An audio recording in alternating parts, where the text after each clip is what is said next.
everybody, and welcome to today's webinar looking at creating a home for digital culture in Coventry Libraries. My name's Linda Coburn and I'm the moderator for this session and was also involved in the project. So before we get into introducing our speakers and the content of this afternoon, I'm just going to give you a bit of an overview of how we'll work and making it really practical and helpful for you. So there are a few things to point out. First of all, the session, what's going to happen today. So you can see here, these are the people that we're going to speak to hear from across the session today. And we'll start with a kind of an overview of the project from Dave Lloyd and Fiona Morris, really thinking about what was the thinking behind it, the setup, the considerations, and we'll also look at some of the outcomes and some of the things that came from the project. And then we'll start to get into a couple of case studies really of some of the sort of key areas of the project. So looking at offering really good quality VR to library users, and also on the other side of things, thinking about telling the stories of communities, working with communities to create digital culture. And then our final panel, we're joined by Isabel Hunter from Libraries Connected and Luke Burton from ACE. And they and Fiona and Dave will give their last kind of reflections and thoughts on the project and what it means and what the future might hold. So that's the overview. We've got lots of opportunities along the way for questions, and because we're in a webinar format on Zoom rather than a meeting, everything happens through the chat, the written chat, and I can see that loads of people are saying their hellos in there already. So we use that chat for questions that you want to direct to the panelists, but also for conversation between you and thoughts and ideas. And we'll also be dropping links in along the way to the session. So I can see that people are starting to use that already. Hello, and Isabel's just joined us. So Isabel, you don't need to be on camera now. We don't need to see you until you've come into the panel. So if you just want to go, smashing. Thank you. And we'll see Isabel later, as I just said.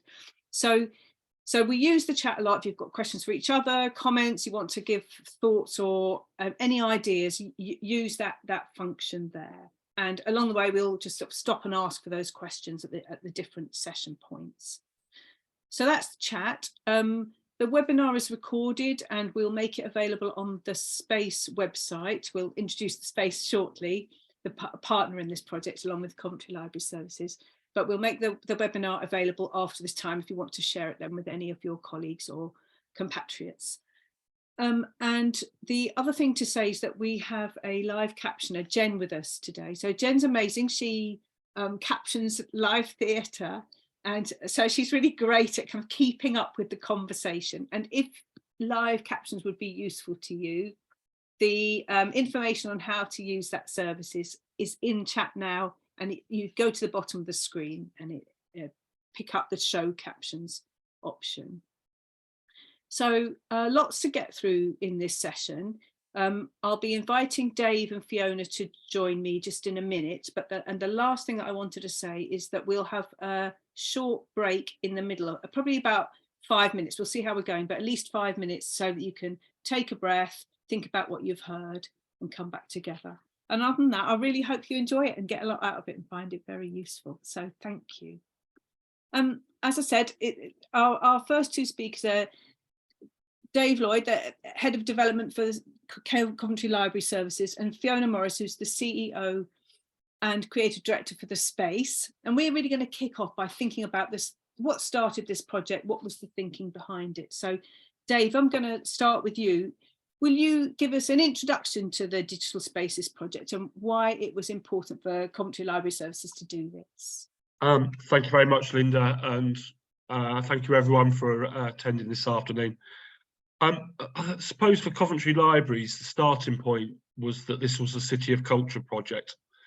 So this was quite important for us for two main reasons. It gave us a unique opportunity, being a City of Culture, and it also gave us a shape of the scope of a project that we wanted to look at. So we were able to, at the very early stages when we were looking at the sort of project, to look at it as being of a significant funding and therefore of a significant size. We were also able to look at the opportunity that City of Culture gave us for looking at something completely new that we hadn't really done before, or hadn't done of a scale of this size. And also it came with this internal built-in service priority. So for many projects, how you are going to resource it is one of the key questions. Right at the beginning, we knew that we were going to be running a project of significant size that was going to require a large amount of our staff and resources. The second big point around it being the City of Culture, it came with an opportunity to discuss with key enablers. So the most important one for us was obviously ACE as a champions of City of Culture. So with the conversations with ACE enabled us to look at the concept of a project that would be nationally significant. And it also gave us an introduction to experts in digital cultural activities who would become our key partners who helped shape the project. It was during those conversations that we looked at the concept of, can libraries be a realistic, accessible home for digital cultural activities? From that key concept, we looked at our 4 main aims. So we had 4 aims, the first of which was the creation of a service offer that members of the public could consume. Secondly, the creation of a service offer that members of the public could actively create. Third, the upskilling of library staff, in that they would learn skills that they could actively use during both this project and afterwards. And also a service offer that would become embedded into our service after the completion of the project. Lovely, thank you. Go on, are we going to say something else? I was just going to very quickly finish. Those were our key concepts that we began with, and those were established well before we actually started looking at what we would actually be delivering. Thank you. So just to point out to the audience that Angela, my colleague, she's put an introduction to the project. So we've created a whole lot of resources, written resources, which are available for you to download, look at and download. And one of them is an overview of the project. So it really sort of fleshes out kind of what the offer was. And we've just put that into chat as well. So Fiona, for this audience of lots of people who work in libraries, they may not all know the space, and Dave's already mentioned the space. Would you just give an introduction to who the space are as an organisation, and then thinking about this project, Digital Spaces, from a partnership perspective, what were you interested in achieving? Yeah, indeed. And hello, and thank you to so many of you taking time to join us today. That's brilliant, because a big part of this project was about learning, and we've learned a lot, and it's great to have an opportunity to share some of that and talk about it. But yeah, the space as an organisation is we're a public funded digital development agency. Really, we have funding from Arts Council England, but we also work in Scotland and Wales with the Arts Councils and Creative Scotland there. And we work with cultural artists and organisations, really helping them to identify kind of where digital fits into their everyday activities. And we divide that sort of into 2 halves. One is, you know, what does it mean to reach audiences, visitors who never come into your building, but, you know, you can still have a dialogue, you can still share what you know, your expertise, your passion, your art form with them if you put content out digitally. And then on the second side, which does join but is separate, you know, where does new innovation, where is new digital innovation going to kind of change or challenge the nature of entertainment learning experiences, and how can cultural artists and organizations have a safe play space to kind of look at those new technologies. So that's what we do, and we work with performing arts organizations, with museums, heritage, and with libraries. And that's really where this project came from our side, was that we'd already identified that we were really interested to work with library services because, you know, you all know this, you represent a really unique set of demographics. you know, you're a safe space. Lots of people come into your buildings that will never find their way into other cultural establishments for whatever reasons those may be, in terms of people feeling invited or that the context is relevant. But a library really is that kind of safe central community gathering point. And so we really wanted to work with library services to look at how we could explore this digital arena. But the core of our main program is our commissioning program. So artists and cultural organizations that apply to us to kind of create digital projects. And I think we felt for quite a while that that was maybe not absolutely ideal for library services and for people working within that community. And in particular, because we thought we've made that so much about commissioning digital projects as outputs from whatever else it is that you do as a musician, as a composer, as a theatre company, as a museum. And what we were really aware that we were missing then is that obviously what libraries do brilliantly is to curate. You know, you create opportunities for people to come in and share and curate knowledge and content and experience. So, you know, that's your superpower. And so we really were very keen to find a way of looking at designing a program that would both be able to showcase new experiences, new opportunities, look at skills development, but that it was really around that idea of curation and a safe space. And so, yeah, we began talking to Dave and to Coventry, and kind of thought there's a fantastic project that we can go for here that would sit in amongst the kind of Coventry City of Culture project, but would have its feet very firmly within library services and be very forward looking to beyond the City of Culture time period. Thank you both. So I wanted to sort of go back to the beginning and think about you know, the fact that your success in bidding for funding for this, both from the Arts Council and also from the BFI, was really successful, and you know, it's an achievement in itself. And I'm wondering, thinking this is about other library services learning from what you've did, what did you focus on in the bid? Is there anything you'd want to say that would be helpful to any other library services thinking about a similar kind of project? Dave, do you want to start?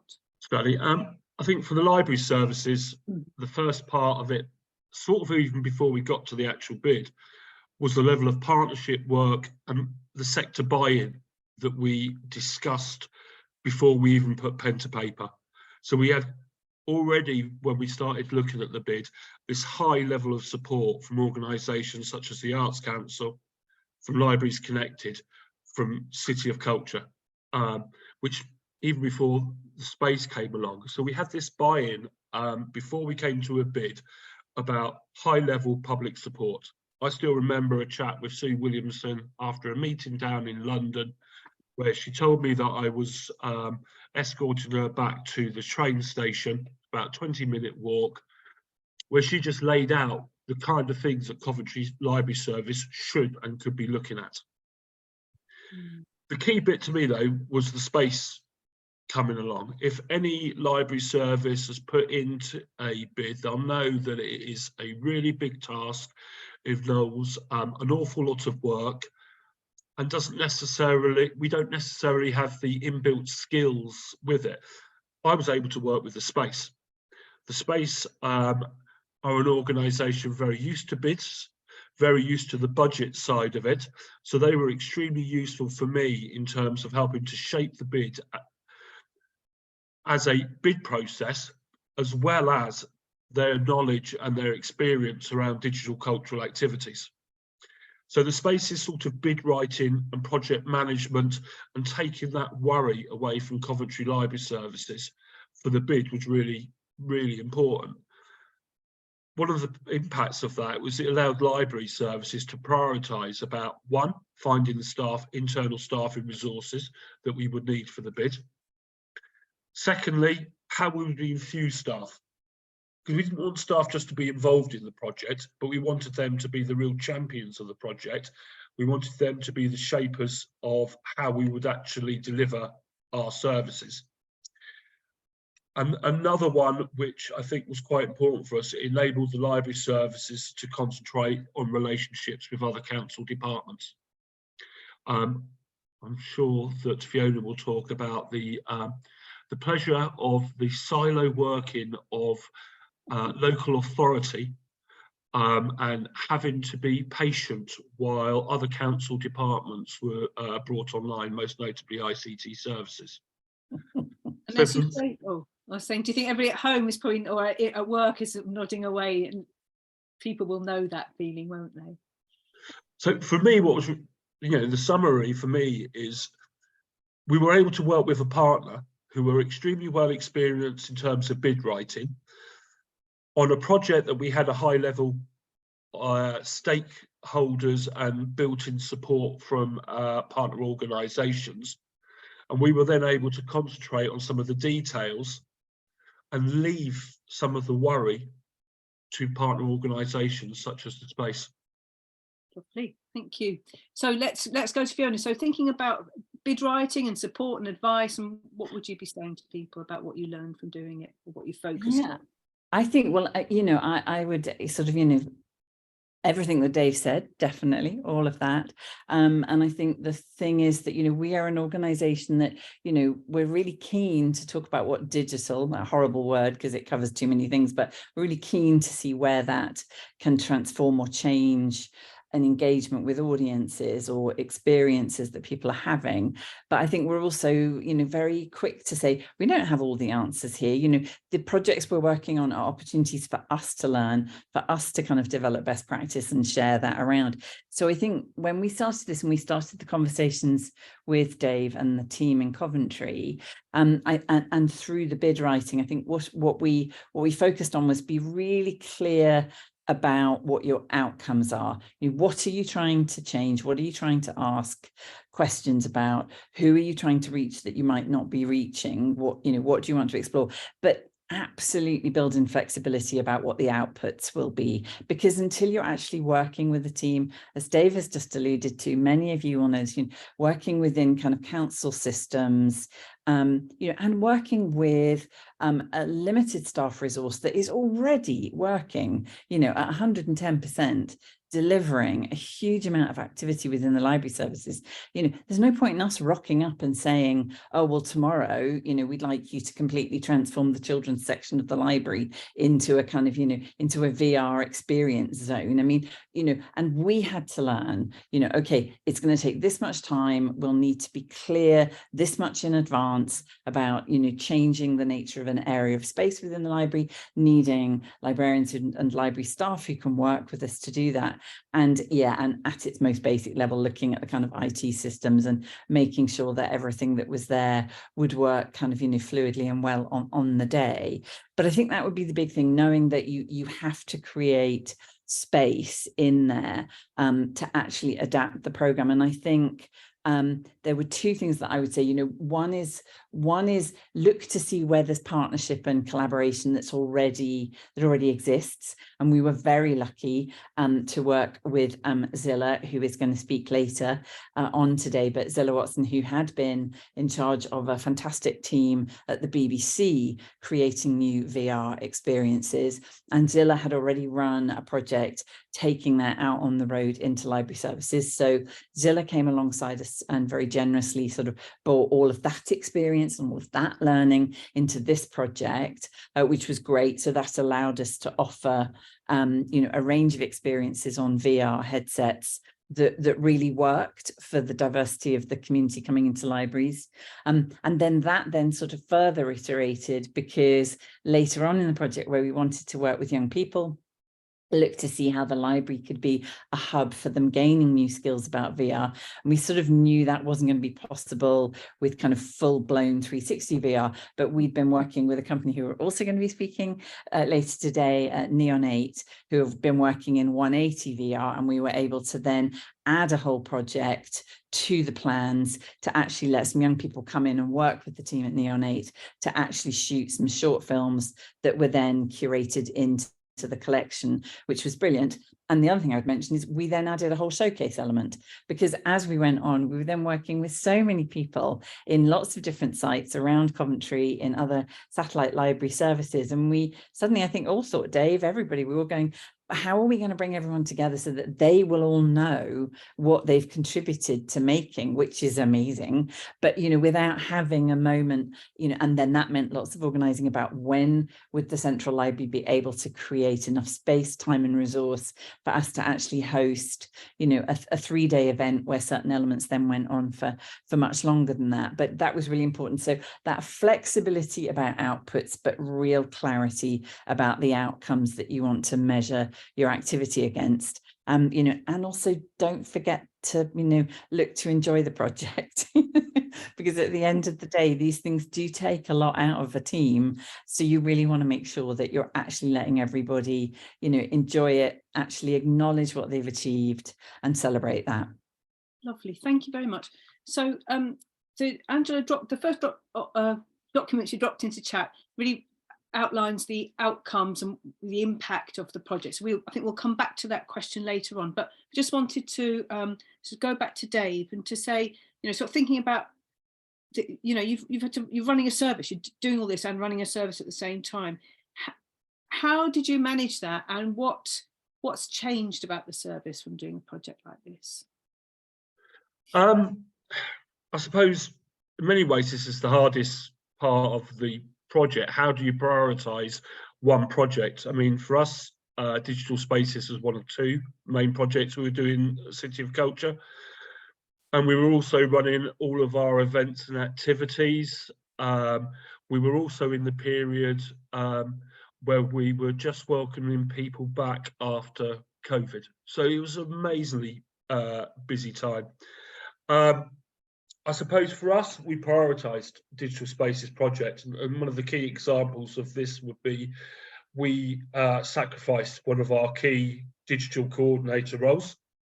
So we did very little digital work in libraries so that we could create a project manager post for this project. So for me, yeah, there were a lot of things that we didn't do, and we were quite honest about it. There's a lot of activities that other library services will be doing, certainly around coding, coder dojos, which Coventry Libraries just didn't do because we concentrated on the digital spaces project. The other bit to me was staff involvement throughout the project. The outcome of that was that staff really stepped up. They took on new tasks. They were given the responsibility for shaping how we would deliver services and how we would promote our services. And without their input, I don't think the project would have been half as successful as it could have been. Thank you. Fiona, just your thoughts on what would you like library services to take from this today?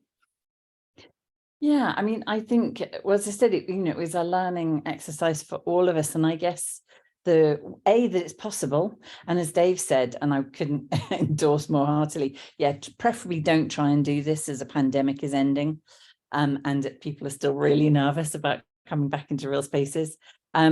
But I think probably the biggest learning piece would be from our side, okay, maybe just needing to take more time to just come in alongside the library services to actually sort of figure out, you know, what capacity there is, what the kind of, you know, community use is, so that you're not suggesting things that are beyond the scope of just sheer capacity. Not enthusiasm's there in spade loads, but just literally what else other people are trying to fit into the space and the use of the space that's going on all the time, which may cut across certain other thoughts and plans. And then I think probably the other big area there would be just really spending a bit more time at an early stage to just talk about what curating and hosting these kinds of new experiences will mean or will require of the team, because these are new. These are new kinds of experiences to any and many people, including people working in libraries as well as audience, as well as visitors coming in. And so there is a requirement, if this is going to work, there is a requirement to kind of market and communicate both kind of online and in person when people come into the library. And I think looking back on it, we would probably have thought, okay, let's spend a bit more time working with those teams to explain that, because obviously putting on a headset or listening to an immersive audio experience or using any other form of new technology, there can be lots of really quite invisible barriers, but they are barriers, and the only people who are going to be able to do something about that, to bridge, to get across those barriers, are going to be the library staff teams themselves. Which is actually a really good point to say thank you very much, Fiona, for that introductory section. And then Dave is going to be joined by Zilla to talk in more detail about the VR. So it feels like this is, I suppose, if it was the real world, we'd all be giving you a clap and saying thank you very much. So thank you to Fiona, and hello. Well, let's welcome. Oh yeah, you're getting some virtual claps, Fiona. And here's Zilla to join us. So Zilla, Fiona has already did a bit of an introduction and explained that you were involved in that the BBC VR project, which I know that some people in the audience are also part of. So that's great. So we'll come back to you in a minute. But I just wanted to start by asking Dave to sort of give the overview of that VR, and then we'll get you to join in there. So Dave, this is all about sort of offering a really good quality VR service to your library users. And can you just talk us through why you thought that this technology, this approach, was going to be a key part of the project? Yeah, I mean, for VR for us, it solved it provided a solution to a number of our key outcomes. So one, we knew that we could provide high quality immersive content. Two, we knew from the BBC and from other library services that content would have an audience within libraries. The bit that we didn't know at the beginning, but I'm sure we're going to talk about in a bit, that we solved really well, was the thought and planning that went into creating a solution which would be easily delivered by library staff. And I suppose the other aspect for me is that while we knew it would be an appealing experience, and we knew that it would be a new experience for people, we were able to deliver it from a location that people felt was trusted and safe. In essence, we were able to look at a product which we were able to test as an impactful user experience, and then would also give us the opportunity to look at future working, certainly on the creation side of it. So we knew that we would have a product that we would deliver during this phase of the project, Digital Spaces 1, but could also look at further phases with partner organisations very much around the content creation for phase 2. So it all seemed to follow on for us. Lovely. So felt really key. And then obviously Zilla played a big part in this. So Zilla, as Fiona said, you're involved in the BBC pilot. So you came into this project with some kind of thoughts and ideas about what was going to be really important, what might make it a success, what you need to focus on. Do you want to sort of set us up really by sort of thinking about setting this project up? What were the big considerations for you? Okay, so it was such an exciting opportunity for me to be able to take everything we'd learned from the BBC project and try and make it better. We learned the sort of content that people loved, and that the audience research that we did in libraries kind of proved that it stayed in people's heads for months afterwards. So we knew the sort of things that would work.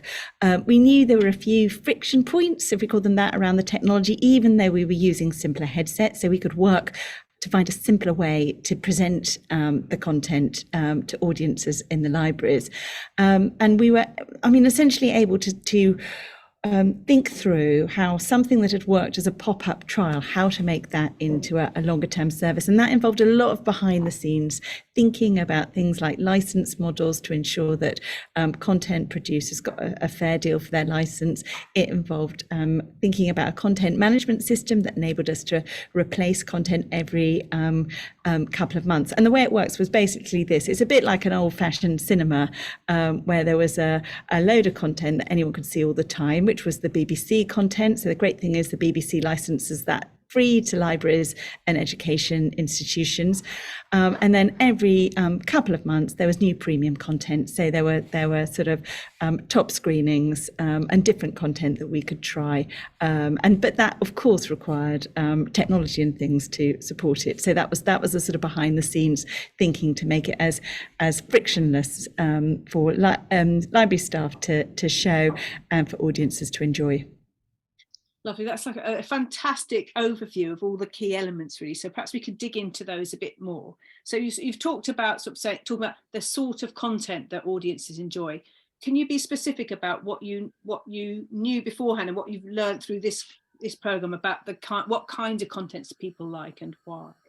So when I was at the BBC, I was commissioning editor for VR and led a VR production team as well. So we were kind of tasked with producing content across different genres to start to explore what audiences would find most exciting. But we were very much led from a broadcast model that was trying to create things that would appeal to the widest possible audiences. And one of the challenges in the VR world is a lot of the content has been created to take to film festivals. And although it's wonderful and exciting and artistically interesting content, it might not have the same appeal. Some of it might be very long, say 40 minutes. And some of it was also could be, sometimes could be about quite scary subjects or quite disturbing subjects.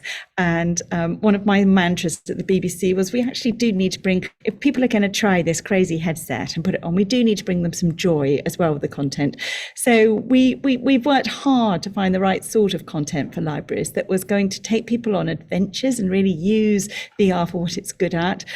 So one of the BBC films, which I was surprised by how well it did, was a 3-part series to the Congo. But I think, again, that was giving people an opportunity to travel somewhere they would never otherwise be able to go and perhaps wouldn't want to go. But it's still really interesting to go there.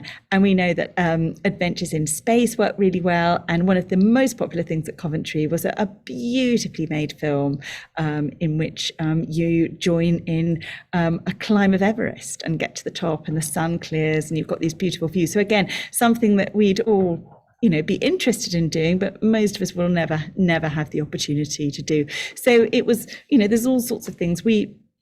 It sounds like a crazy thing, but because of health and safety and things in libraries, and this was for the BBC trial as well, we wanted content that people could use while seated, because that all impacted on staffing ratios and how many people you need watching it. Some VR content is made for people to walk around in a sort of reasonably big sort of 3 meter by 3 meter square.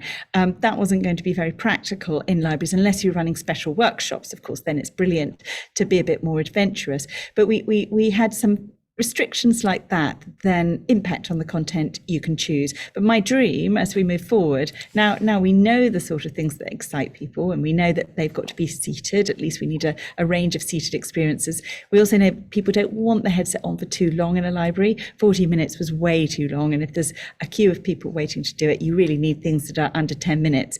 I hope we'll get to the stage where we can actually have some proper commissioning criteria and create the sort of content that people want to watch, and that will have the audience research to back that up. That's more of a broadcast model than a traditional arts perhaps commissioning model, but that's what we really need to do to get this new technology excited and being used in libraries. So just to clarify, we didn't have any pieces that were 40 minutes long in this project, did we? No, we didn't. And there were all sorts of reasons for that. Yeah, we kept them short. We kept them under 10 minutes. This was very much about still focusing on people's first VR experiences. I mean, once, certainly for teenagers and things, they'll soon, that will soon start to lose its impact, and they will want to use headsets with controllers where they can play games. But that requires a different level of staff supervision, looking after the kit. And we decided to approach things step by step. That needs more of a workshop model, and there's plenty of libraries and we tried that at Coventry too, but there's plenty of other libraries that have been experimenting with that sort of thing. But I think we've got to be realistic. That does require more dedicated staff to understand the technology and more workshop models to run it well. And just things like charging the headsets is still a complete pain. So again, in a sort of shameless plug for all our resources and documentation, we've got a link looking at the key learnings from the VR. Angela's already put it into the chat, but off side of that, there's also we've added in the crib sheet that we use, a kind of checklist that we provided for library staff. So you can, if that's useful to anybody, you can then download that and use it yourself. But there are some really, as Lila said, some really fundamental things that people who work in the service have to do in order to make it really rich and rewarding. Dave, did you want to say anything about the content?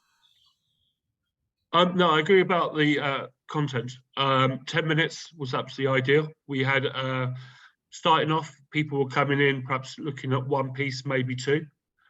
What we found was that a lot of people came back.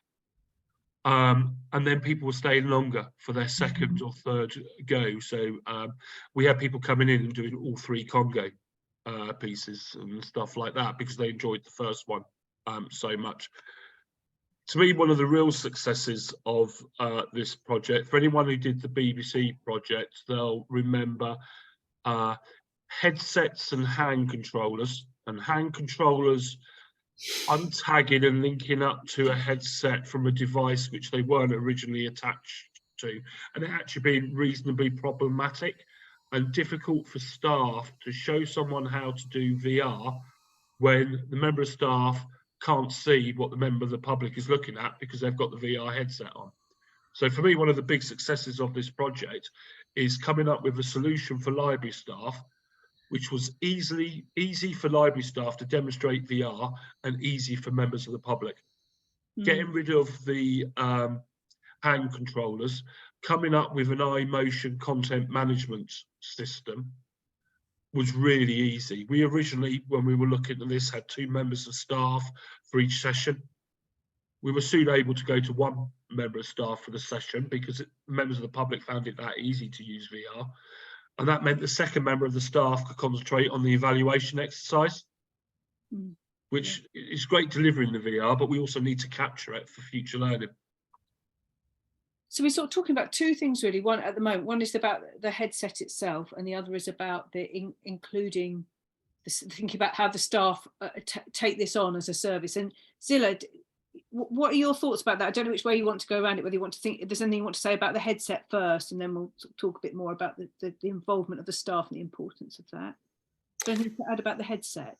Well, the way we evolved it from the BBC trial, where basically it was usually one piece of content, and I noticed in the notes Rosie's mentioned a couple of the very successful ones, Berlin Blitz, which has continued to work well at Coventry, and also the very beautiful Nothing to Be Written, which just seems to transcend, because it doesn't use words, or it does in the music, but it just seems to work for wide audiences. We had a little content sheet, so people could pick their content from that, and so it was slightly different from how we did it at the BBC. I still think sometimes an event around one piece of content where lots of people get to see one piece and talk about it and it's themed around that can work really well, but we chose to operate on a different model where people could make their selection. So that means then it sounds a simple thing, but you've got to have the right pictures for the content, you've got to have the right descriptions to get people excited about it, or some of the content just will never get picked in that scenario. And then you put the headset on, and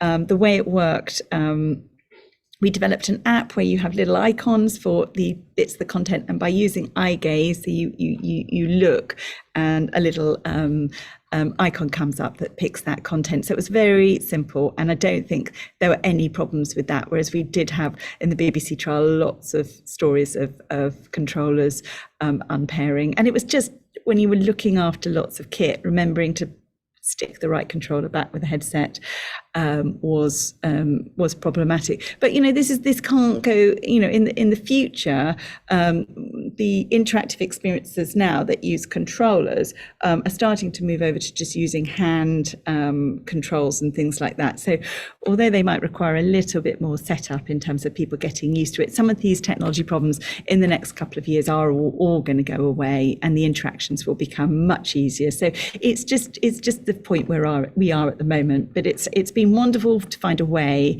to keep the technology relatively simple, remove some of those friction points, and still enable people to have really breathtaking VR experiences.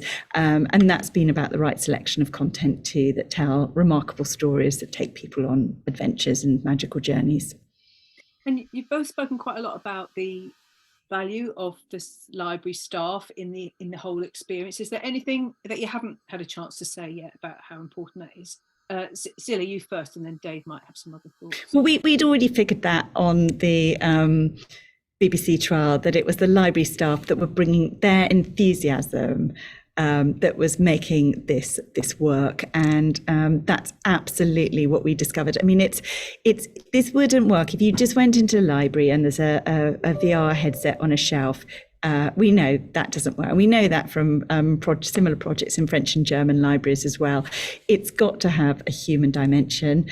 We like it to be a social experience, that you're not the only person, that it becomes a group thing, that sort of normalizes it and makes it more fun and more sociable. So actually, yes, there's technology there, but it's the human touch around it that really makes it magical for people. And Dave, for example, was there any feedback from your staff about how they felt about being involved in this project, or anything that you noticed about what they did? Yes.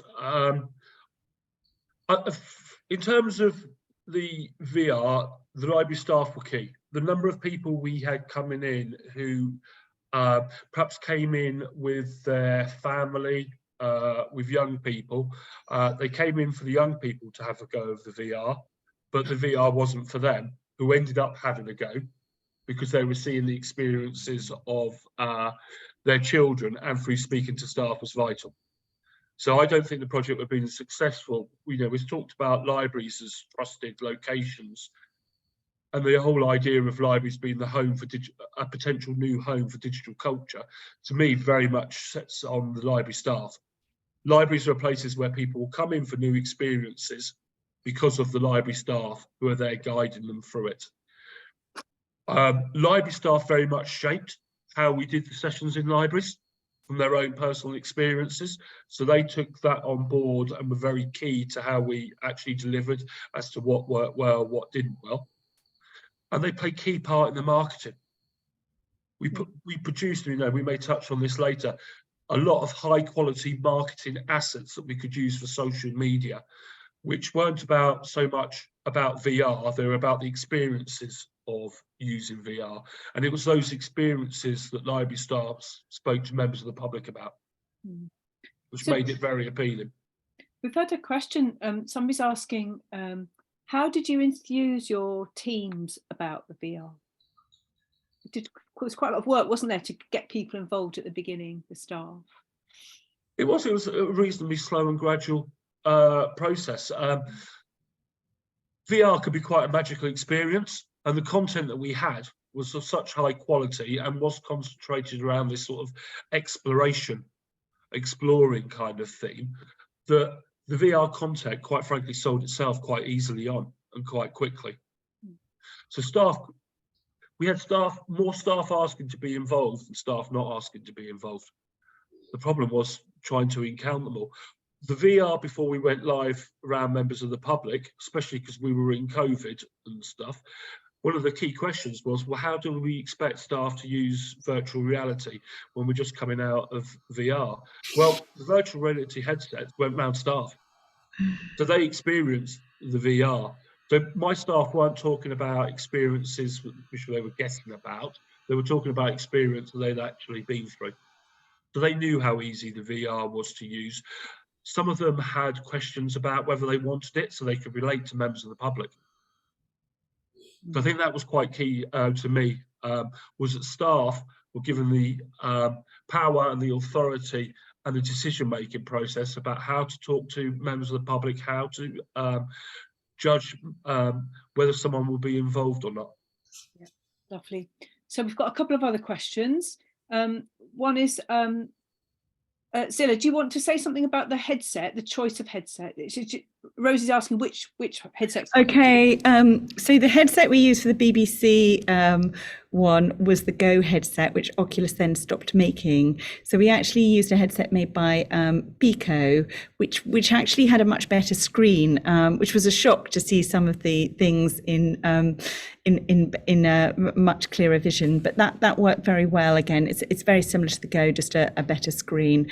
For work, when we ran some workshops, we then did use the Oculus Quest ones, but that was with somebody supervising and overseeing it. So that's where we've got to. Again, there was a slight compromise on the number of interactions and things you can do to make it easy to use, but it worked. Thank you. And Dave, we've been asked, what was the impact for your users and visitors, and how did you measure that? Okay, in terms of impact, so we never recorded how many people used the VR. We recorded evaluation forms, and the evaluation forms did not ask people to rate the experiences out of 1 to 10. Didn't ask them whether they enjoyed their experience. We very much went back to a Christian Lawrenson approach about emotions. So what we concentrated on was what emotional contact did people have, and what did they experience through the VR. So it was far more about qualitative data than it was about quantitative data. Okay, thank you. I've just had a note from Fiona, who said she can give a sense of the qualitative data. So we're talking about, so we're really thinking about what people want, and then she's got it. Go on. Indeed. Yeah, the overall reach for the project we were just over 100,000 people that we engaged with across all of the activities in all of the areas. And so that was because we were very lucky that one of the community digital projects, Radio 3 then came alongside. It was a kind of an immersive audio experience with one of the satellite libraries in Belgreen. And so that project then became part of a slow radio broadcast on Radio 3, which was brilliant and gave it some extra. Claire also, who's going to be joining in later on, Claire was also working with Coventry Radio, so there were bits of some of the projects that were being featured there as well. So in total, yeah, just over 100,000 people engaged. A lot of that was on online content that was being posted out there to share information. The VR experience, just about 2,300 people engaged with that in terms of use of the headsets. So, but we're just in the middle of the evaluation, which is why I've got that piece of paper. Lovely. Okay, thank you for that, Fiona, for dropping in. So can I just go back up to, we've got some more questions about the VR, and one of them is, what was the most surprising use of the VR in the project, of the service? I don't know if there's anything that either of you can think of that really surprised you or interested you about any of the stories you heard about its use. I don't know if it was one piece. I think for me, it was how many people came back. So how many people came in to experience the VR, had to go on 1 or 2 pieces, and then came back and chose just completely different things. I mean, our original evaluation included a question of, have you used VR before? And what we found was that we had an awful lot of people saying no during the first 2 weeks, but then had to change the evaluation form because everyone was saying yes within week 3. And the place where they experienced the VR was 2 weeks previously at one of our libraries. So to me, it was a universal appeal. I mean, I'm sure Fiona's hinted we're going through the evaluation at the moment, but we've got people up into their 80s, 90s, all the way down to young teenagers. And it was a really very wide appeal. Which has reminded me of a story that one of your team told me about a couple, an older woman and a younger boy coming in, and she assumed they were grandma and grandson, and that they watched the Blitz piece together, and then he had a school project, and then she encouraged him to watch it, and the person in your team was saying that sort of watching them doing it, as Zilla said, about this sort of communal experience and being able to talk about something that you wouldn't have been able to speak about otherwise, or, you know, for the young lad to experience it in a way was really, really fruitful. And I think that's just a lovely maybe not surprising, but a very lovely example. No, I get that. Scilla, is there anything else that you? No, I agree with Dave. It's the range of age, and the fact that you can get people in their late 80s as excited about something as teenagers. Actually, I think it's middle-aged people who are the hardest to impress. But it's just, I think it's remarkable to have something that can get people excited in that way and appeal to such a broad range of people. Yeah. We're really nearly out of time for this session, so I just wanted to think about the future. So in terms of VR, Zilla, what do you think? You've talked about different kinds of controllers, and is there anything else that's coming in the future that you think might be? Well, in theory, it's a big day for virtual reality because Apple are going to unveil their new headset later today. And that's the moment we've all been waiting for, of this potential starting point of headsets getting easier to use with better stores and dealing with a lot of the friction points that we've got at the moment. I mean, it's still going to take a couple of years, but we know how to make great VR content now. We need headsets to get better. We need budgets to make that content, and we need to focus on creating the sort of content that audiences want. And I suppose the other thing looking forward in terms of content at libraries, we developed a licensing model for this. It only is really going to work when this content is available in lots of libraries. It has to be done at scale to bring the costs down and make that return on investment work, both for the libraries and for the producers and creators of the content. So it needs to expand. I think it's something the whole UK could really make a big splash on in terms of doing something that not only is going to bridge any digital divides in terms of this content, but is just going to bring awe and wonder and new ways to learn to libraries across the land. Okay, lovely. Dave, have you got any last thoughts before we wrap up? And if you're just having a chance to think about that, is there anything else you want to say about the VR project? Headsets are owned by the library service. Yes, we did planned times, so we were doing a session a week at our central library, and then 3 other sessions at our community libraries. They were all open sessions, just because we presumed at the beginning that most people would be in and out within 10 minutes VR experience and then 5-minute evaluation. But what we found, what people were staying were for longer and stuff like that. So the other bit was, it's been on offer for about a year within Coventry Libraries. So a lot of people have had opportunity to do it. We've not really needed to de-escalate it by just having booking. Other point, I think, is the one that sort of the amount of library services have come up to me and said, how do we go and do a VR experience in libraries? And the concept or the thought that we could have 150 library services all going off and doing exactly the same thing.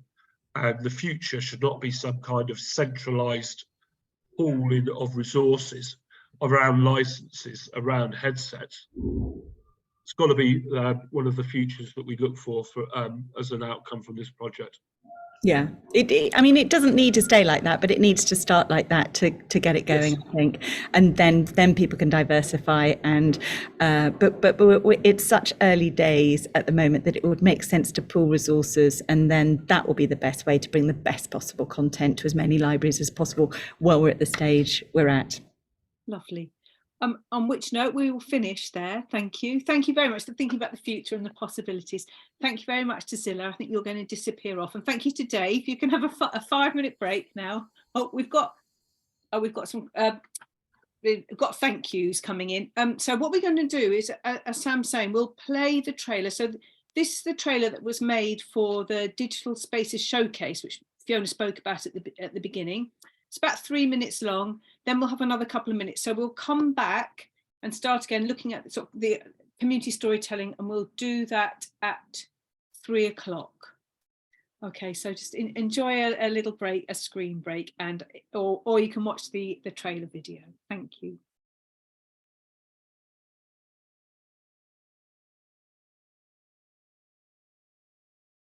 Welcome. Digital Spaces presents Showcases Coventry Library as a place where you can express yourself, explore different worlds and celebrate what's brilliant about the city.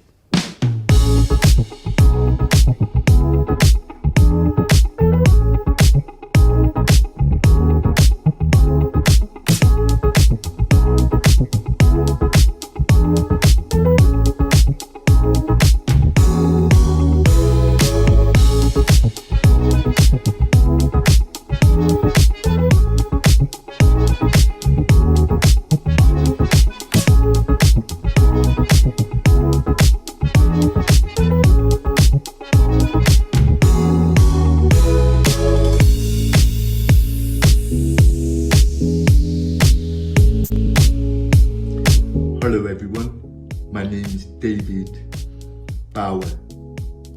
I'm an actor, dancer and I work in theatre, radio and film. And I'm here to tell you about something really exciting. And then Digital Spaces presents Showcases Coventry Library as a place where you can explore your creativity and explore new worlds. Celebrate what's exciting about Coventry and the amazing people and the stories that they tell. Be proud of yourself. Come and explore your creativity and what inspires you.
Digital Spaces presents Showcases Coventry Libraries. So you can come in and explore different stories of people and communities and celebrate this amazing city. So come and enjoy them and see what inspires you.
Hello, everybody. Welcome back. I'm going to ask Kelman Grieg Kicks, Claire Savory and Zoe Partington to join me now, and they're the panel for the next session. And just as they're arriving, I'm going to just note that I put a link in, which was following on, Dave answered the question about how the VR sessions worked practically, but I put a link into the library's website, which shows how the current timetable and the way that works. It gives you a sense of how it worked practically. And also in there's a catalogue to the titles, the content titles, which gives you a real feel for the material that was used. So that's that. And I'm just checking in and checking that Zoe's. Oh, there you are, Zoe. Hello. I can see you all as well.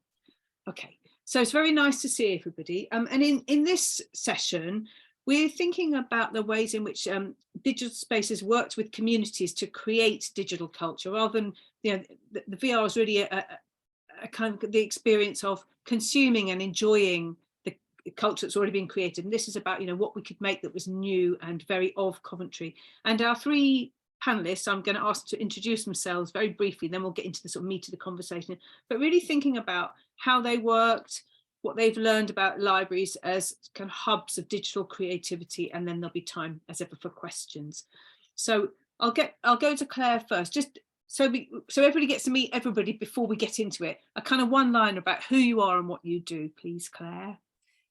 Yeah, so I'm Claire Savory. I am mostly a podcast producer. I work with sound, with radio, and I really like exploring with audio in particular, how we can use it in terms of digital legacy. Often we have these exhibitions, these events and things, but then what happens? And one of the things that I've helped the space do in events like this is creating that longevity, so that we've got something to show, as we have done here with a toolkit. And mostly I do that using podcast series, so I'll get into more about how I do that and why I think it's an effective use in creating this digital hub. Thank you, Claire. And Zoe, do you want to do the same? Just a line or two to introduce yourself and your work in general. Yes, of course. Hi, I'm Zoe Partington. Fantastic to be here. And just in brief, I suppose as a disabled artist and disabled digital artist, I work in this area, but I think also I'm very used to working with disabled people, excluded people, so very good at locating communities and discovering where those people are and how to get them on board. And you have to have quite, a lot of tenacity and stuff to do that, to make sure you can get those people involved, really. Thank you. Thanks, Zoe. And Kelman, the same from you. Hi, I'm Kelman. I'm a filmmaker with my company Neon 8, and over the last 3 years, as well as making regular films, we've been making VR 180 films, and I'll talk more about that tech a bit later. But yeah, it's really the essence of what we do is filming stories and people. Smashing, thank you. So what I'm going to do now is spend a few minutes with each of these three, kind of digging a bit into a particular aspect of the work that they did, and then we'll have some more open time for questions and a discussion between all of the panelists. So thank you. So I'm going to start with Claire, back to Claire again. Obviously audio is your thing. And one of the aspects of work that you did as part of the Digital Spaces project was making audio pieces that captured the essence of each of three local libraries. So you made an hour-long piece on each of Belgreen, Foleshill and Tile Hill libraries. And I wondered really why you think that audio is such a good medium for place-based storytelling, which is particularly relevant to libraries. Yeah, I suppose, so it's like kind of two elements, isn't there, really? I mean, I think one of the things about audio is that it's super accessible. If people are worried about budgets, and they don't have the budget to produce an all singing, dancing video, then audio might be the option. And also, I think it's in terms of training for staff, if they want to become podcasters or perhaps oral historians, think of the characters that come into your libraries every day, and how can you be capturing conversations with these people? And audio is just something that it's so easy to kind of get into. I mean, I think back to many of us when we were recording on ghetto blasters in the 1990s, you know, and we were recording the top 40 and that kind of pause, play, record on tape machines. There's an element that that's still possible. And for some people, it might not be that VR. You know, I think about accessibility in terms of people who are blind. They can still engage in an audio project. People who are deaf can too, because we can convert the conversations into transcripts. So I've been really curious about that. I think what really stood out for this particular project is we had artists, which Zoe can explain much better than I can. It was like Zoe's brainchild that we kind of helped turn into reality, where there were artists in 3 very different libraries across Coventry. I'm from Coventry, so I know the city quite well. And we had so many different projects and different characters. We thought, well, how do we bring it together? And that's where we had these podcast series, which in the end, during the showcase, we played out like a Coventry Library's radio station, where we just had these hour-long programs on a loop, which caught people's attention, you know. And in that, we had a chance to highlight some of the characters of the people who were using the library. I think of people like Frank in Belgreen, who've been using the library really for about 20 years. And when the library, on the days the library was closed, he didn't do anything really. It was a routine part of his day. He knew all the staff by names. And that was fascinating, just to kind of get a recording of him, almost capture a moment in time. I think the other part is we worked together with the library staff, and they were also featured in all of these kind of radio program podcast series. And for me, what really surprised me was the true role of a librarian. You know, libraries are not just about books. We know that. Everybody here who's on the panel knows that, and in the webinar chat. But I think actually really seeing the true role and capturing that was using podcasts and recording was really important to kind of send those ripples out to the wider world. I think about emotional connection as well. You know, the emotional cultural setup between different libraries in your cities. One library on one side of the city is not the same as the other, and the audio allowed room for that rather than trying to put them all in a clear template. So there's some flexibility, adaptability, culture, accessibility, and it taps into this digital legacy. That's why I think it's a great medium for this kind of project. Yeah. And presumably goes down very well with audiences as well. I mean, it's accessible to listen to, isn't it? And there's pleasure enjoying in listening to it too. Yeah, I mean, Angela shared on the chat the links, which are website landing pages to the podcast series or the 3 projects, which goes into what some of the artists did too. I mean, we're on Spotify, so if you are someone who listens to podcasts and you're maybe having a quiet day at work, or you're going for your dog walk and you want to listen to how these projects actually sound, then go on Spotify, Digital Spaces Present, and you will feel that you are there in this library. You are walking with the artists, with the people. That's what I really think is essential. It's not just 2 people talking like robots. It's feeling immersed in this, you know, specialness that we know that happens in libraries, but it's hard to put into quantitative data, you know, as Dave and Fiona were talking about. It allows room for humanness, which is really what libraries are about.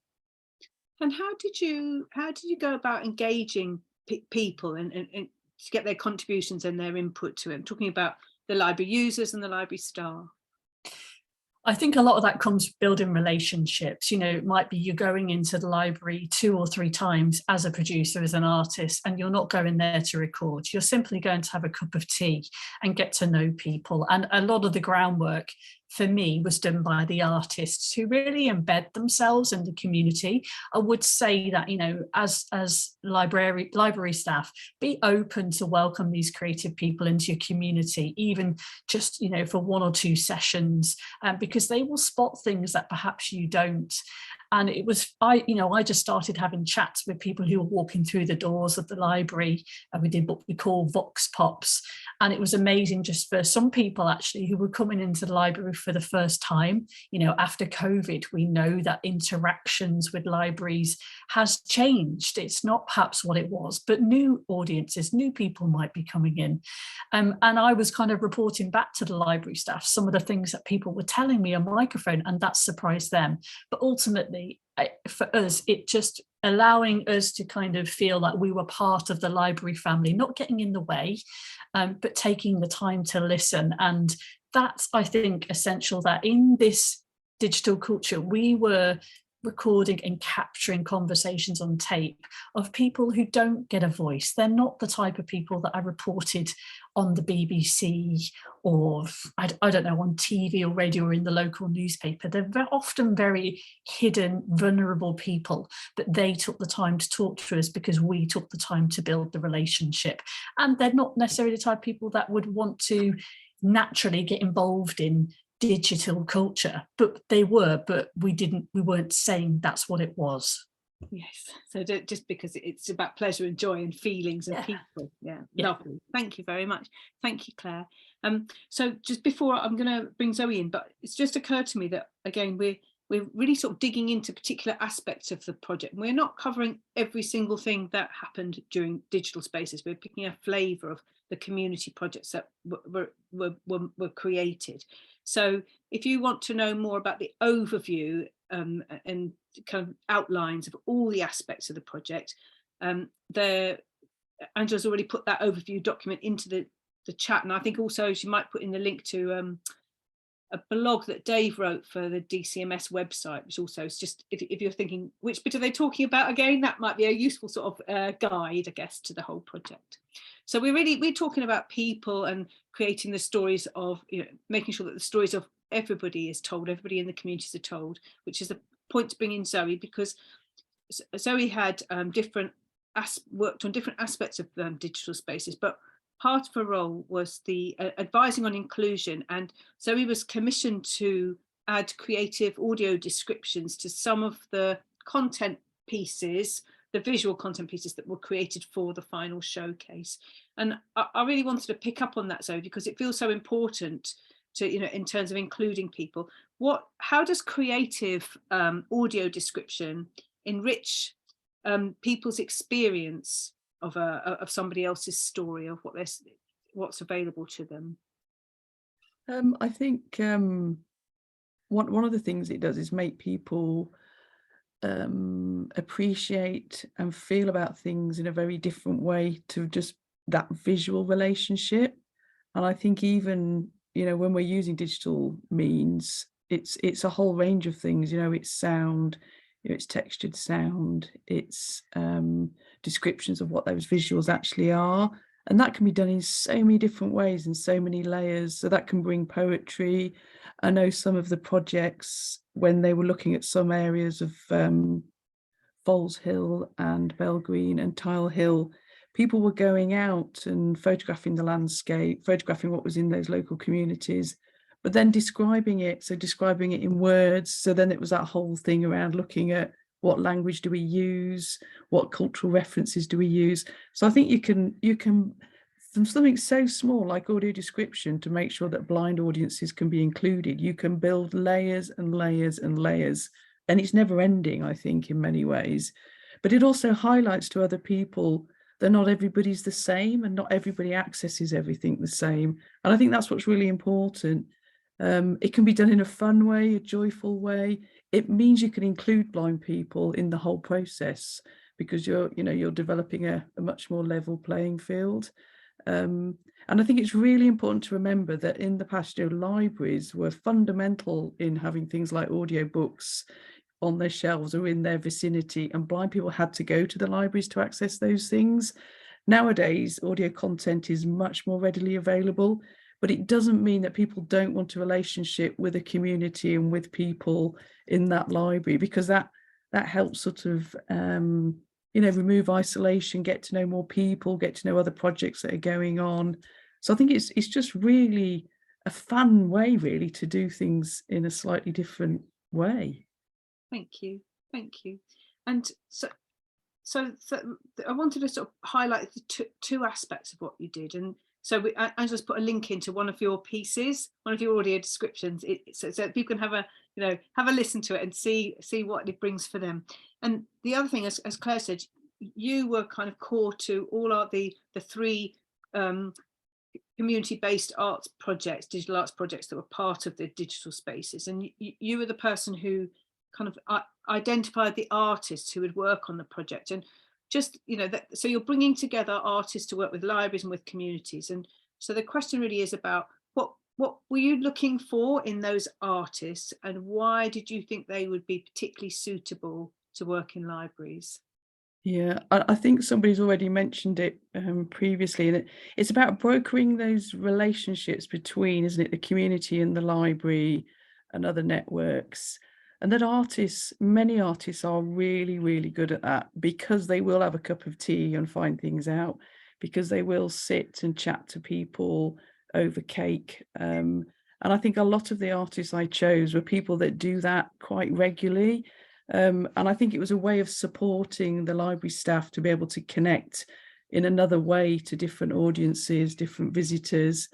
And you need them, artists have incredible skills at networking, at buying people in, at trying things out, trying a different route, contacting different people, because I think it's always really easy to stay in contact with the people that you always stay in contact with, and forget when you're doing projects like this, you want to draw in new people, you want to do that in a different way. And I think if you get the right artists, and I did spend quite a lot of time, as Linda knows, trying to identify the type of artists that could produce good content, could have those really good conversations, knew they were going to have to muck in quite a lot to help. And also because of COVID, it was a time when we had to set it all up before the artists even got there, by chasing communities, contacting people, ringing up, emailing. David given us lots of contacts, but we still had to go that extra step, I think, to get people on board. Lovely, thank you very much. There's a question which I'm going to move on to Kelman, but I'll ask you the question out loud, Zoe, and you might think about an answer to this, and Claire might as well. It says, very interested in learning more about how to approach audio description for visual media. If you have any resources or tools available, can you just have a think about that, and I'll chat to Kelman, so we can kind of keep. And if you've got thoughts, we can put them into chat. So Kelman, so Zoe's really talking about kind of connecting with communities and meeting people, and your part in one of the things that Neon 8, your company, did was to create a series of short films, which Fiona talked about them at the beginning. They were kind of an extra bit of the project, and that you made the films with young people, and they were then shown as part of the community of the Central Library Showcase. And so one of the first tasks, what you need to do, was to go out of the library to recruit young people who weren't already within that world. I'm wondering if there's any sort of advice you have because you were successful in doing that and recruited young people, anything that you would say to other libraries about how they might go about doing that and finding people to be involved in projects?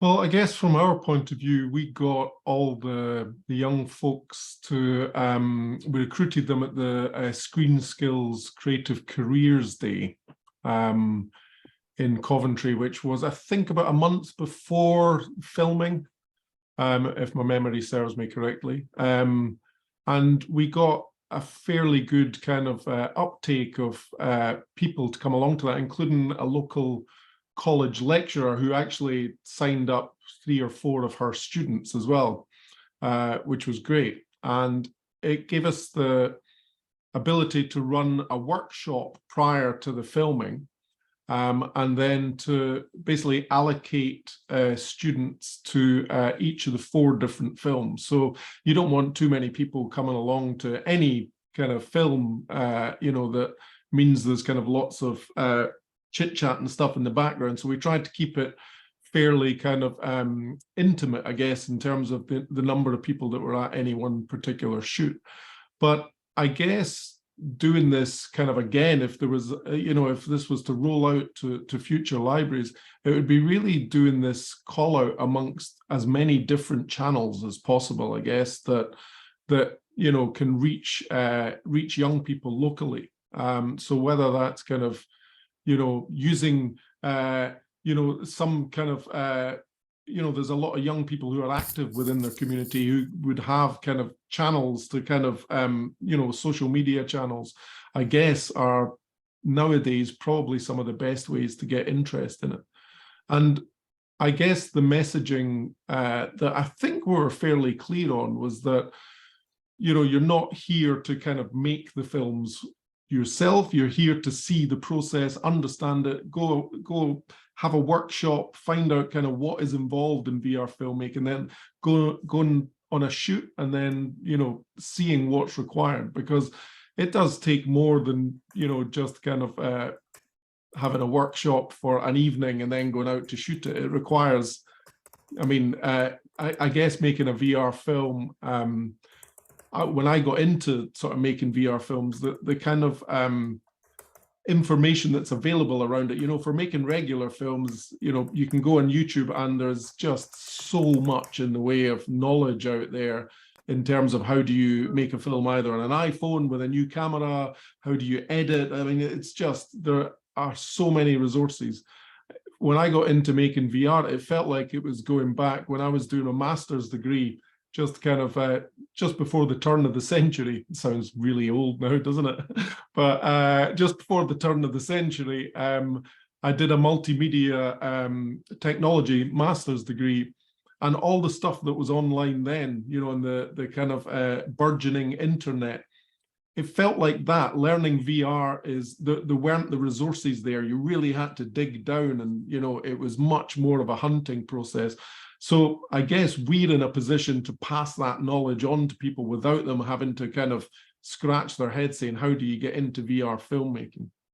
And sorry, go on, Linda. Well, I was going to just ask you about that, about the, you're using a particular format, which is 180 VR, and I wondered whether that you introducing, and in the context of a project like Digital Spaces, so introducing a new technology, whether that was part of the appeal for the young people. So you might want to say what VR 180 or 180 VR is, and also was that part of the appeal for the young people who got involved?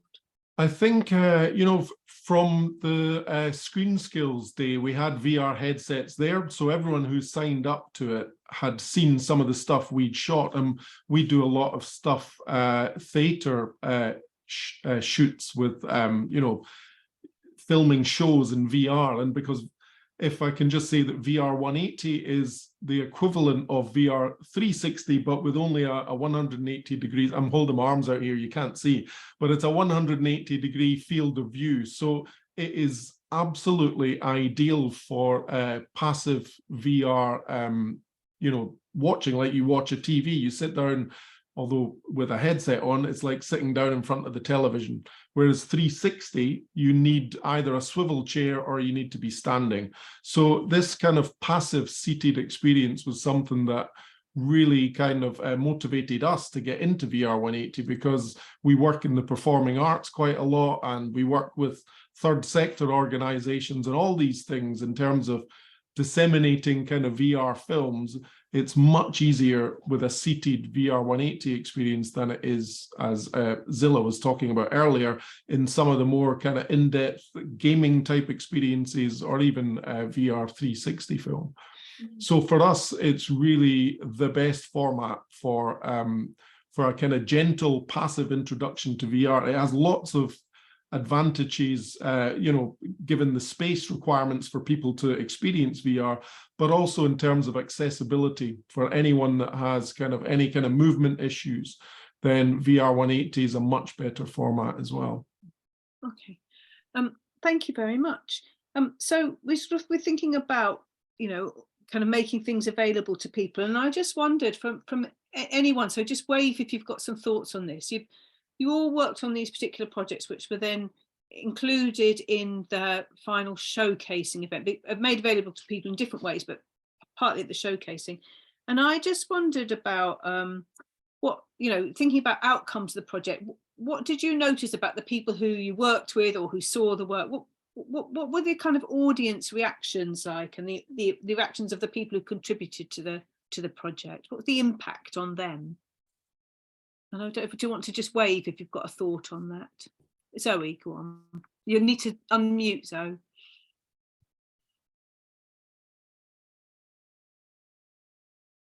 Oh no, you're muted, Zoe. Is that working now?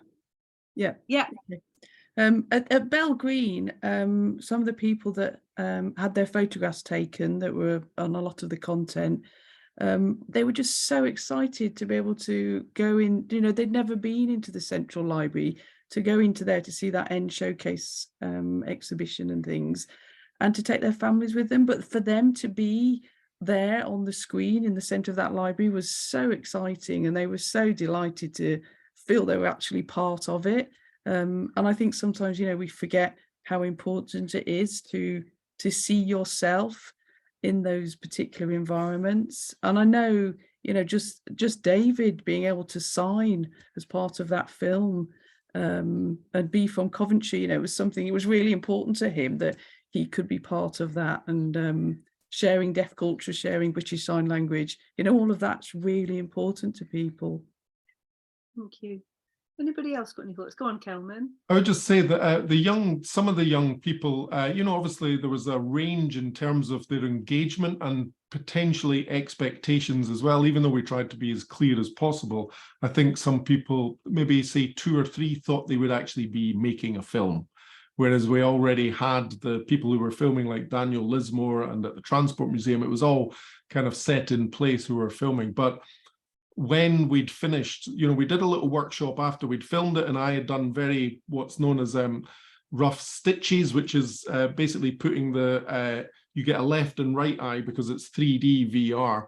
I'd done a rough stitch, and a few of the young people who were on the shoots came to see what I'd done the day after we'd filmed. And I think they absolutely loved seeing in a VR headset what they'd seen in real life, because they were saying, wow, this is actually, it's almost better than being there in real life. They just loved the experience of then seeing what it looked like in VR film, which was really kind of something I very much enjoyed. Thank you. I've got to agree, actually, because some of the videos that I saw from Kelman and Co, I hadn't been in those places, yet I had grown up in the city. And using the VR stuff, I went to places in my city that I had never been able to access.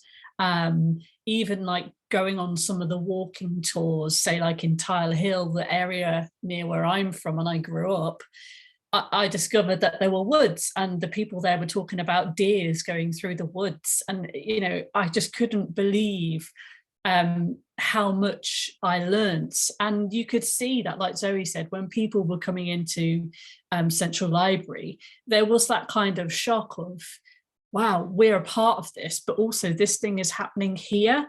Because, you know, yes, there was the City of Culture in Coventry, but you could argue that some of the bigger shows and the bigger art exhibitions and digital things, they might go down the road to Birmingham, or people have to go to London.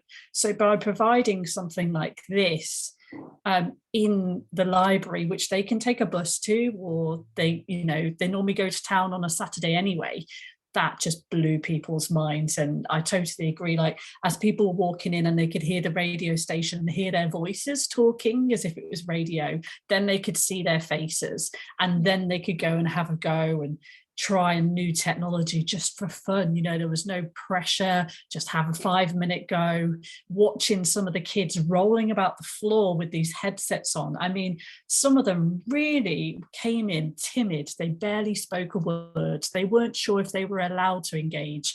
And within 20 minutes, they had the headsets on and they were rolling about the floor, really being creative in such a different way, which was amazing. It was like a joy to see. Thank you very much. I'm just going to ask Kelman, we've been asked, what ages were the young people who took part? Can you remember what the age range was? We'd kind of put a call out for people aged 18 to 30, I think. So there were a couple of people at the kind of higher end of that. And I think, there was one of the people, Nyasha, who in fact I did have kind of little photos, but I kind of have put myself small there. That's the kind of workshop we did. And that was kind of the young kids, or I say young people who were there. Nyasha's in the middle of that photo there, actually. And he came on another shoot with me subsequent to in fact, Daniel Lismore there, we filmed his exhibition at the Herbert Gallery, and he asked us to come back down and film all his sculptures in VR 180. So I got Nyasha. We basically employed Nyasha to come along for the day and help out with that. And that's a little photo I took of Daniel Lismore there. Okay. But that was, it was great to be able to kind of, because Nyasha was so keen to be, he was just, I mean, if I could have employed him, I would have on the spot, because he was just so enthusiastic, but also not afraid to kind of voice things and say, oh, could you not maybe try that? I just, from our point of view, it was great. It really, a really nice experience. Thank you very much. We've just got a minute each, really, and I'm going to ask you all to say, thinking about your experience of this, what would be your kind of top thought or tip to another library service approaching something similar? What would be the one thing you'd like to pass on? Anybody got a thought? Kelman, Kelman's got his mouth. He's back to start speaking. Well, and then Claire, and then Zoe, and then just a minute each, just because then we'll need to wrap up. Sure. I mean, in terms of engaging with VR, I don't think it's a particularly hard sell. It's really just getting the information to the right people, because it's really quite an exciting journey for them. And if you can find the right people to film and curate a lot of the the content that you want to put, there's so many interesting stories, like Claire's project, these things could be done as well in audio as well as VR, and some of them will be more suited to one than the other, but really they're interchangeable. And finding these people in the local community, I think, is what would really give a kind of almost immersive archive of people's lives at this point in time and over the next few years, which I think could be so amazing 50 years down the line. Yeah, indeed. Thank you. That's lovely. Thank you very much. Claire? I think that if libraries are looking to engage in newer, younger audiences, then this is absolutely the thing to get involved in. But I would say don't fear technology. I know that there's a lot of pressures in day-to-day jobs, and it's making space for that. If you can foster, as senior staff, if you can foster an environment where just an hour or two a week where your staff can go and play and just press buttons and there be no pressure or targets, it's just fostering that environment to play and have fun, that will then ripple into your users. And if it is going to see the joy on the children's faces of them playing and engaging, if that is going to get that generation through your doors, those are going to be the people that stay with you in 20, 30 years. So don't fear it, really embrace it and enjoy it, have fun, because we absolutely had a lot of fun. Lovely. Thank you, Claire. And Zoe, any last thoughts for you from you? Yeah. I mean, I think, I would say, particularly from a representational perspective, get a disabled artist facilitator in there and get them for quite some time. It'll be worth its weight in gold, really, to the communities and the excluded people that they will be able to connect with in a way that's really easy for them, which might take you years to build up that trust and that development. So that's what I would do, because I think it would work, and it'll save you money in the end. It's value worth putting in, really. And we know libraries have to be very careful with every penny that they spend. We know that. Okay. Thank you very much. Thank you, all three of you. Really appreciate your thoughts and your reflections on the project and what worked and what, and your thoughts about how you might share some of that knowledge. So off you go. Enjoy the rest of the afternoon. Much appreciated. Thank you. And then I'm going to invite the others back. Thank you very much. Thanks. Okay, so there's claps going on for all of you. I'm going to ask Dave and Fiona to come back, and we're going to be joined by Isabel Hunter and Luke Burton. for the last session, really sort of reflecting on what we've heard and what we're thinking about in terms of the future. So we'll just give everybody a minute to arrive. Okay, Luke's there, and we'll just wait for Isabel to reappear. Give her a minute. Okay. Is she here? You're there. Sorry. I had a small screen. Right, smashing. So we've got our final panel. Thank you. Great. So we're going to start with Dave to go back into this. Actually, before I do that, Isabel and Luke, would you like to introduce yourselves? Isabel, if anybody doesn't know who you are, do you want to just say hello? Hello, shall I go first? I'm Isabel. I'm the Chief Exec of Libraries Connected. So we're the membership body for public libraries. Thank you. And you were also a board member, weren't you, of the project? Lovely. Thank you very much. And Luke, would you like to introduce yourself? Yeah, thanks, Linda. Hi, I'm Luke Burton. I'm the Director for Libraries at Arts Council England. So we're the sector development organisation for libraries. Smashing. Thank you very much. Okay, so we've got time for I'm going to put a question to each of you, and then there's a bit of time for open questions. So again, to the audience, if there's anything else that you think you would like to ask, now would be a good time to be popping the questions into the chat. So Dave, sort of, you've heard all of that. We've talked about some of the particulars of the project. What's the legacy of digital spaces for your service and for the users? I suppose the best part is that we don't truly know at the moment. We're still looking through the evaluation, the data, and still going to be working through with library staff what the next stages are. One of the best parts for me is that we are using the skills that staff have gained already. So we've recently just changed our library management system, and to support that, we've had library staff shooting videos for training. We've undoubtedly got a better digital marketing campaign, and staff are shooting a lot of TikTok videos, and staff are more enthused about future projects. So the one that we are looking at in the next week or two will be the Book Talk project, in terms of young people recommending reads.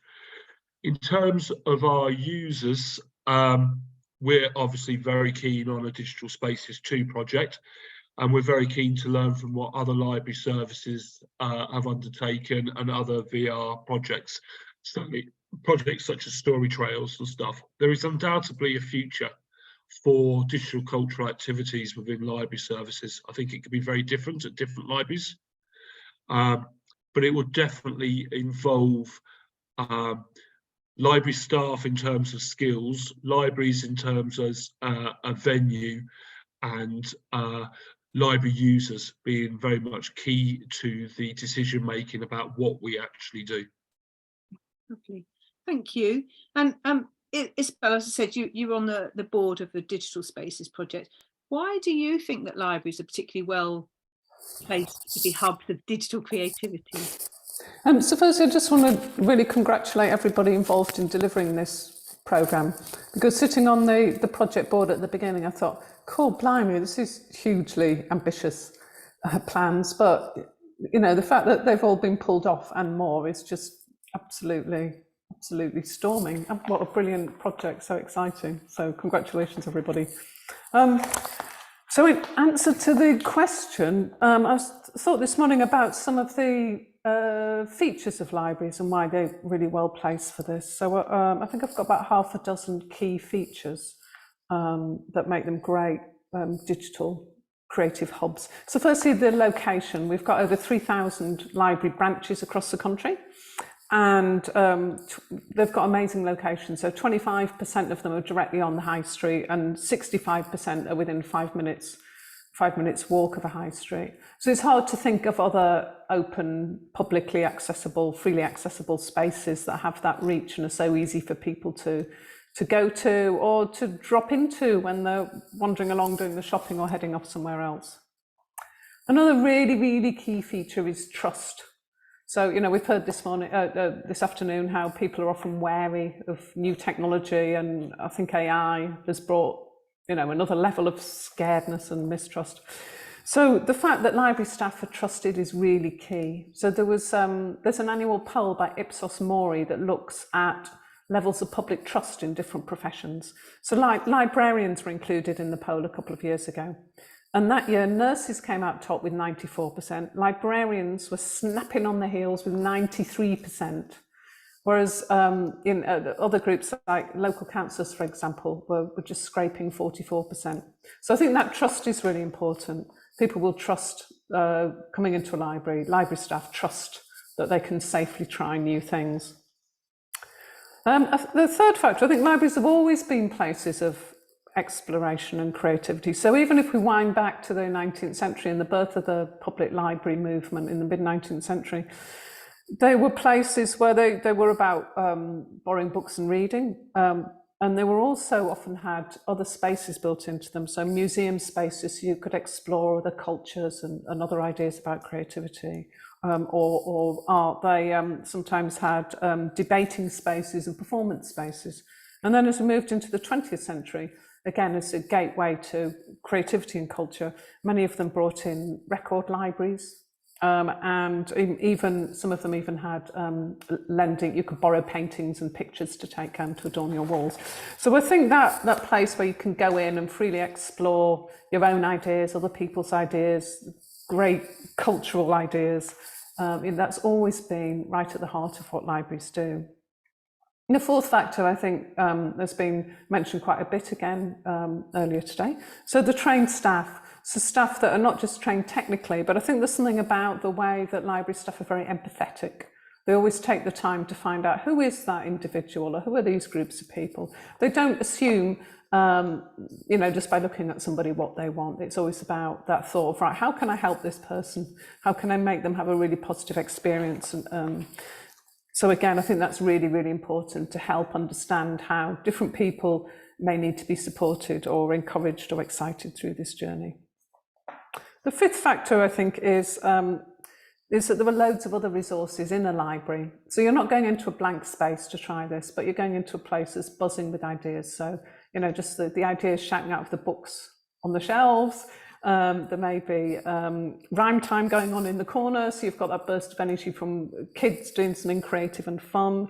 Many libraries have got things like maker spaces and 3D spaces, arts and crafts activities, all sorts of stuff. So you are in this very creative space where you can really wire yourself into all sorts of sources for inspiration. And then finally, again, I think a feature that's been talked about a lot in all the presentations today, it's just the sheer range of people that come in. So I love that story earlier somebody told about the intergenerational thing of a younger family member having this experience with an older person.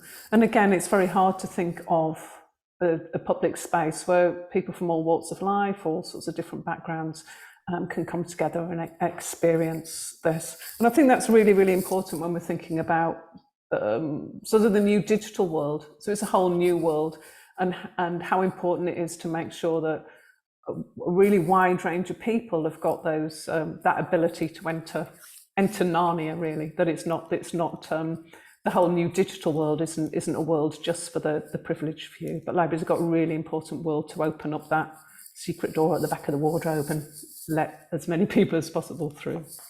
Well, please keep up with that metaphor. I love it. Great. Thank you so much. Thank you for that. It was rousing to hear, and it's so important. And Luke, I've said new-ish. I don't know how new you feel in your role, but how does this project and all that you're hearing, how does it fit into your strategy? Thanks, Linda. Yeah, I suppose it depends what day of the week and what's happening, how new I feel, but 7 months in, so I'll say let's stay relatively newish. Yeah, I mean, I think this is really timely and really interesting conversation, and there's kind of two bits for me. One is how this fits into wider Arts Council sort of priorities and ways of working, but then also from a library's point of view, how it fits into what we're looking to do. Obviously, libraries are a key part of Arts Council and integrated, but my predecessor, Sue Williamson, made a good point where she said, if it feels like someone's asking you a question that feels like a trick, it's not. Just don't assume a level of knowledge. And I think from that point of view as well, there's a piece of this kind of work and others like it. I keep saying selfish, but from a beneficial point of view, allow me to make the case for what a modern library service looks like. So back to Isabella's point and back to the points before of, that they are books, and what else are they as well? If they were just books on their own, that would be fine. but actually, they are also other things as well. So I think from a wider Arts Council point of view, this kind of work speaks to the investment principles, so around ambition and quality, about being ambitious and producing really high quality work. And that's a really important part of this is really high quality stuff that people might struggle to find access to or not know where to find it. So back to that point that's been made a couple of times of the barrier to entering libraries is so much lower than it is to entering theatres, museums, GPs, business support centres. Libraries provide that safe, trusted space that, as Isabel was talking about. And also the point around dynamism as well. So in its broadest sense, looking at cultural organisations being dynamic. And I think a really important point is that libraries need to be seen as cultural institutions in and of themselves. They're key partners, but they're also creators, hosts, and curators of cultural content. So I think there's still a piece of work to do on integrating that message. And then for the outcomes, this kind of work, again, it speaks to all the outcomes Arts Council have around creative people, cultural communities, and a creative cultural country. So it speaks to so much of the Arts Council's wider agenda. And also because there is that commitment within the Let's Create strategy to support libraries. So I think this continues to do that kind of work. And again, critical to that point that libraries reach audiences from all sorts of backgrounds and all sorts of ages keeps coming back to us. They're often, again, as Isabel said, they're often the only community free access space in a community on the high street. No judgment, no required to buy anything. And then I think for me, there's just a couple of key things around libraries. One is, without over-egging it, but Dave and I have talked about this, there's a bit of a moment here where we were in 2008, 2009, where libraries became consumers and licensors of ebook content. So I'm not to be critical of ebook licensing models, but making sure that libraries become, or Dave thinks I should be. I'm as an Arts Council employee, I'll take a rounded picture on the whole ecosystem. But there is a danger that libraries become purely consumers and licensors of content and not creators and hosts and co-creators of content. And so it's about libraries being in these early stages with knowledgeable and skilled organisations like the Space who have that expertise. And back to the points that were made before around not being afraid of it and playing.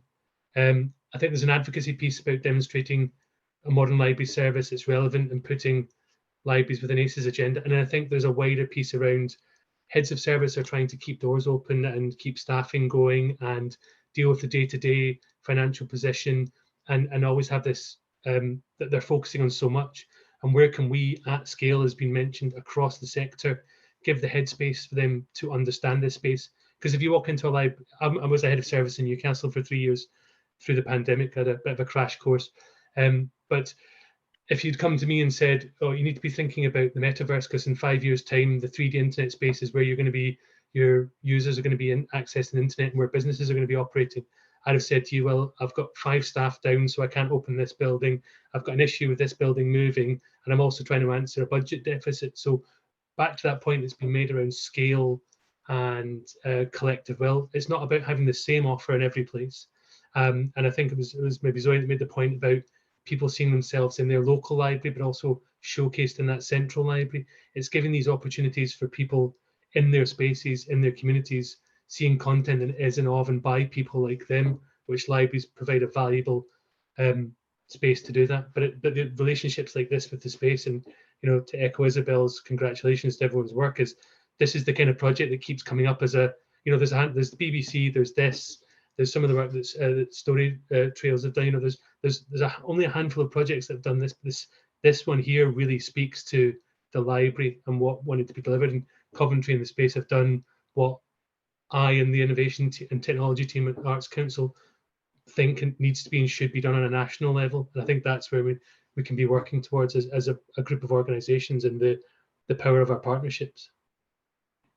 Thank you, Luke. If any questions are coming into your mind, again, just pop them into the chat. In the meantime, I'm just going to go to Fiona and ask you to sort of continue really with that.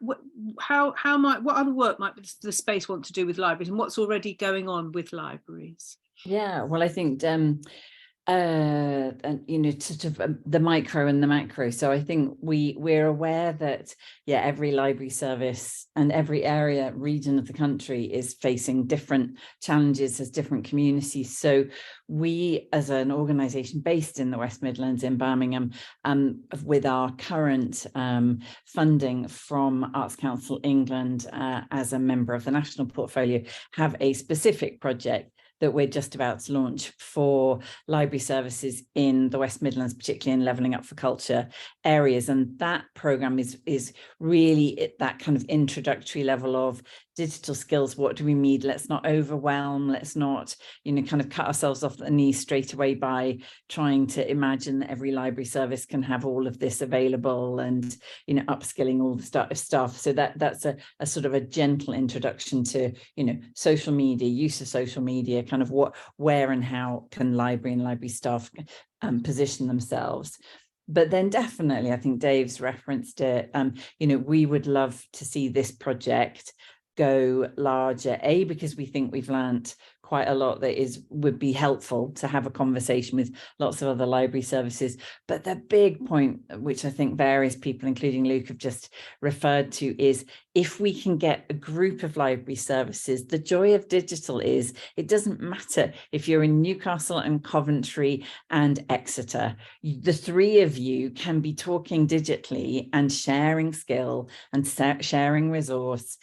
Not every library service has to be able to do every single thing, but there will be an ability to kind of share and transfer skills for that to become a peer group as well, because otherwise it can all become very overwhelming. But there's a group of library services with somebody with a nominated responsibility around curation of perhaps not even VR. Let's move on from VR and look at AR is probably more the future. So what does that mean? What would that mean in the specific context of libraries? And I think also really picking, what Luke was saying, what Isabel was saying, these are really trusted spaces, not just safe spaces. They're exactly as Isabel said, the trusted spaces. And there's a lot around this new technology, whether it's everything that's been in the press recently about AI, a big piece that we're about to work on with another of our associates about VR harms and the lack of regulation out there around VR content. If you're a parent with a child, take them into the library service and let them use VR content there, because you trust and believe, and you're right, that service will have considered everything about those pieces of content to make sure that it's appropriate for an age range, appropriate content, definitely no one under the age of 13, all of the things that in so many other contexts no one's looking out for, but parents are beginning to be quite concerned. The library is one of the few places where you'll actually feel that you can trust. Thank you, Fiona. Does anybody else have any other comments that they want to make at this point? And just, you've heard quite a bit from each other. Have you got anything anybody want to wave if there's something more you'd like to say? And if not, I have a couple of questions, but I'm just giving you that chance for response. Okay. So I have a couple of questions just to finish up with, and one I've stolen from, well, Dave told me this is what Luke asked him early on in the process. He said that Luke's question was, well, why would a library service spend money on digital culture when you've still got to think about digital inclusion? And I wondered if anybody had any thoughts on that. Well, I probably do, but I mean, absolutely. The thing that we loved and the reason we had the community projects was because of the total importance of people seeing themselves represented, and digitally you can make a project that engages a community but automatically gives you an output that you can then be sharing with other communities who then recognize themselves, maybe in, for example, if it's a library service in a rural area, or those communities that don't feel that they either get their own individual stories told and represented very often, or don't get whatever demographic they see themselves in. Zoe's talked about a lot about artists with disabilities or communities with disabilities. They don't always get represented, and I think that's the point. Digitally, you can have a project that engages people, and then that project can be profiled and shown to other communities and other places. Lovely, thanks, Fiona. Isabel.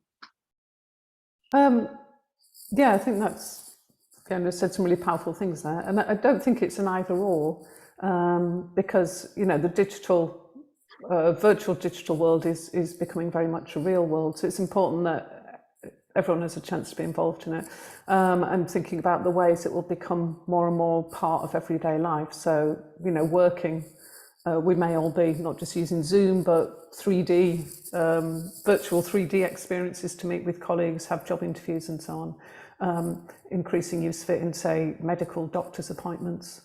So, you know, those are just two examples how it might seem quite far off and far down the list. But, you know, within a very short time, it will become quite routine. So I think it's becoming quite urgent now, and it needs to be part of broader digital inclusion programs as much as, you know, the basics of getting people on the internet. This kind of work needs to be woven in with that. Thank you. And Luke? I think also speaks to sort of the fact that libraries are, you know, this universal service free at the point of access, that it's speaking to multiple audiences. So in Newcastle, we had a focus on digital inclusion basic skills because the council was going digital by default, digital by choice, but digital by default, basically, you know, and you had to interact online, and all that is happening, although that is happening more and more now. But, you know, if I was to use myself as an example, I will do anything I can not to speak to a person when I'm booking a restaurant or tickets or something. I will go and try and find the digital option just because I'm not particularly good on the phone. But there's also that element of moving that step beyond. So libraries have done how to set up an email account using Facebook, using basic keyboarding skills. But actually, what is the next bit? So if you consider yourself reasonably digitally competent, where do you go next? Where do you go if you want to learn SQL? Where do you go if you want to understand algorithmic literacy? Where do you want to go if you want to experience these things? So that there are those next steps beyond what is the offer for people beyond the basic. Not to say that the basic isn't critical and still a key part of what libraries do, but there is that, in a sense, it's equipping libraries themselves as well, and the people who work in them, to provide that next level of support. Because library staff don't want to be in a position of saying I don't know, or asking the question where they kind of rabbit in the headlights, and that's where those partnerships and that skills and knowledge and that trust comes in is providing those skills and abilities for people who work there as well as the people who are accessing services. Thank you. And Dave, we've just got 2 minutes left. Is there any sort of final thoughts from you, or anything that you'd like to pass on to other library services? Yeah, I'm going to do a shameless plug on behalf of Luke. This was all possible because of an Arts Council project grant and the conversations that we had with Arts Councils right at the beginning. Now, I totally understand that the impetus for Coventry was based around being the city of culture, and other library authorities won't have that. But Arts Council, I think, are extremely open to conversations with library services with good cultural and digital cultural projects, and they will support you in how you can deliver those. I think they view libraries as potentially being underrepresented in the number of people who are putting, or number of services putting forward bids. So I believe Arts Council would be very supportive of hearing from other library services around digital cultural bids, which are engaging around the principles of Arts Council. Lovely, thank you. I have to watch out for my job. Never, never, Luke. That feels to me like a really good place to finish. We're sort of thinking about what options and opportunities there might be in future. And I wanted to say, just before we finish up, oh yeah, there's a quick survey to complete. As with all publicly funded work, really helpful to us to understand how this has been useful to you and whether there might be other things that you'd be interested in. And it won't take very long at all to fill that survey in.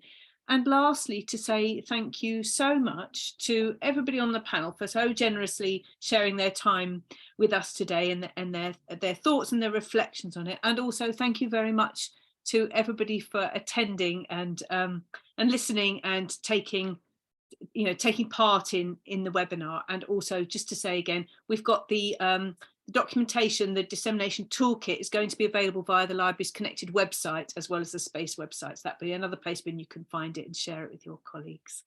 And that's it. So Thank you very much to everybody and enjoy the rest of your day.